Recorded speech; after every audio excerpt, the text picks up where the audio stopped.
안녕하십니까. 5월 19일 수요일 영국의 소리방송 빅타연입니다.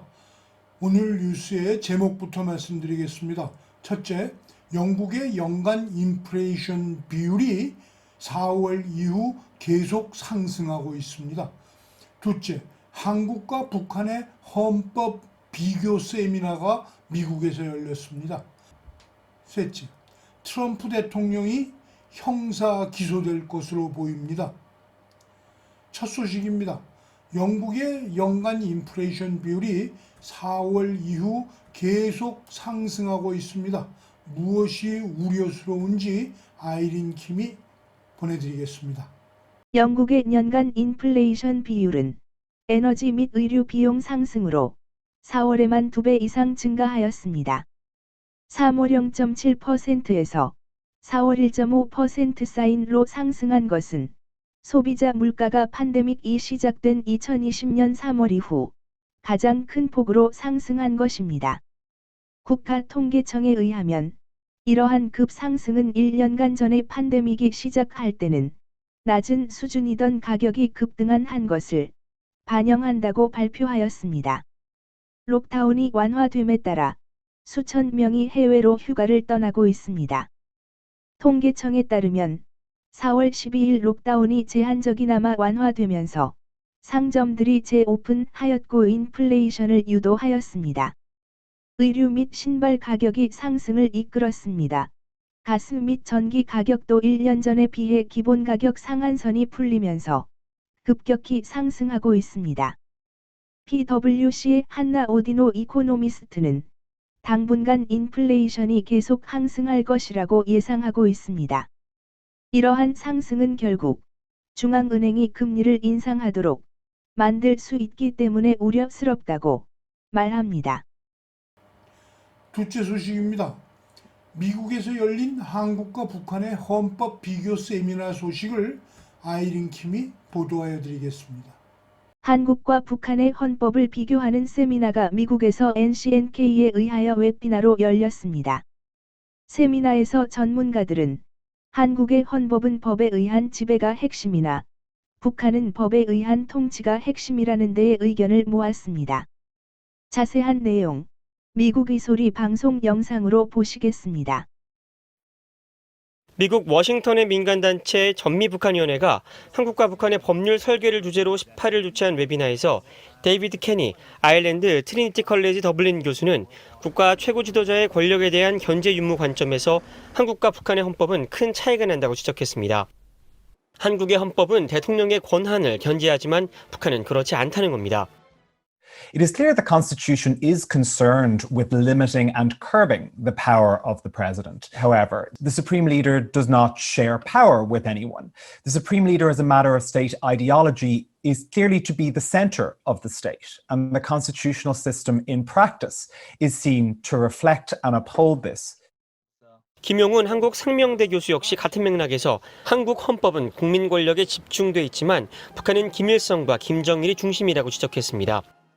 There is the difference between two systems. There's a focusing. The focusing is a different thing between the Korean, South Korea, and the North Korea. If you can the ROK, as you know, in the legal system of the ROK, they focusing on the people's power, but North Korea is focusing on the just 주체 or the ideology for that Kim Il-sung, Kim Jong-un, Kim Jong-il.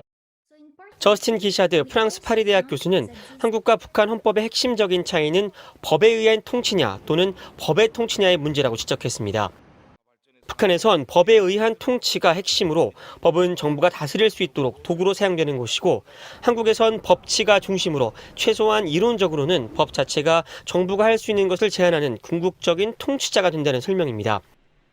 데이비드 윌리엄 인디애나 대학 교수는 북한의 헌법은 국민 만장일치로 최고 지도자를 선출하도록 명시했는데 만장일치 표현은 문자 그대로의 뜻이 아닌 김씨 일가의 권력 세습을 뜻한다고 지적하고 나아가 북한 헌법은 일종의 종교적 색채까지 있다고 지적했습니다. 다음 소식입니다. 트럼프 전 미국 대통령이 형사 기소될 것으로 보인다는 BBC 기사를 빅타 현 뉴스 애널리스트가 분석해 드리겠습니다. 뉴욕주 법무장관 레티샤 제임스는 트럼프의 수사가 민사 차원에서 형사 수준으로 바뀐다고 발표하였습니다. 제임스는 취임 전 공화당 대통령의 재정 거래를 면밀히 검토한 결과 가히 범죄 수준이라고 덧붙였습니다. 트럼프는 불법 행위를 부인하면서 민주당 검사의 조사가 정치적 보복이라고 주장합니다. 제임스 장관의 대변인인 파비앙 레비는 어제 화요일 BBC와의 통화에서 우리는 트럼프 조직에 대한 조사가 더 이상 순수한 일반적인 민사 수준이 아니라고 밝히고 현재 마나탄 DA와 함께 형사 수준으로 트럼프 조직을 적극적으로 조사하고 있다고 밝혔습니다. 제임스 장관은 2019년 3월 트럼프가 은행 대출을 받을 당시 자신의 자산 가치를 부풀렸다는 주장에 대한 민사적 차원의 조사도 시작했다면서 세금을 낮추기 위하여 과소평가된 것도 발견했다고 덧붙였습니다. 그녀의 조사는 마나탄, 뉴욕 북부, 시카고, 로스앤젤레스에 있는 트럼프 조직 4곳에서 대해서도 조사를 하고 있는 것으로 알려졌다고 BBC는 보도하고 있습니다.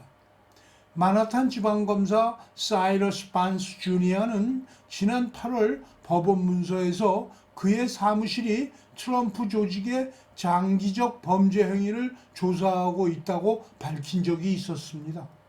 We have breaking news just in from New York tonight. The state attorney general's investigation into the Trump organization is now criminal. The state joining the Manhattan district attorney's case. They're trying to determine if the Trump organization lied about the worth of its assets to secure loans or tax benefits. They say that they're looking at, quote, possibly extensive and protracted criminal conduct, including tax and insurance fraud. 또한 트럼프의 2016년 재무 기록에 자신과 관련이 있다고 밝힌 두 여성에게 지불한 입막음 돈 허쉬머니를 은폐하기 위해 행한 조치도 조사하고 있다고 밝히기도 하였습니다. 문제는 이러한 사이러스 반스에 의한 트럼프의 조사는 특정한 고발자가 있는 것도 아니고 회사의 은행 및 보험 사기에 대한 신문 기사들에서 문제점을 발췌하여 시작했다고 밝히고 있는 점입니다. 어쩌면 한국의 박근혜 대통령 형사 기소하던 윤석열의 조사와 이렇게 닮았는지 놀라울 정도입니다. BBC는 진행 중인 조사는 결국 트럼프를 법정에 세우기 위해 조만간 기소할 것으로 보인다면서 긴 싸움이 되겠지만 가장 큰 목적은 트럼프의 정치적 생명을 끊으려는 의도로 보인다고 기사를 마감하고 있습니다. 이상으로 오늘 뉴스를 마치겠습니다. 시청해 주셔서 감사합니다. 내일 또 뵙겠습니다.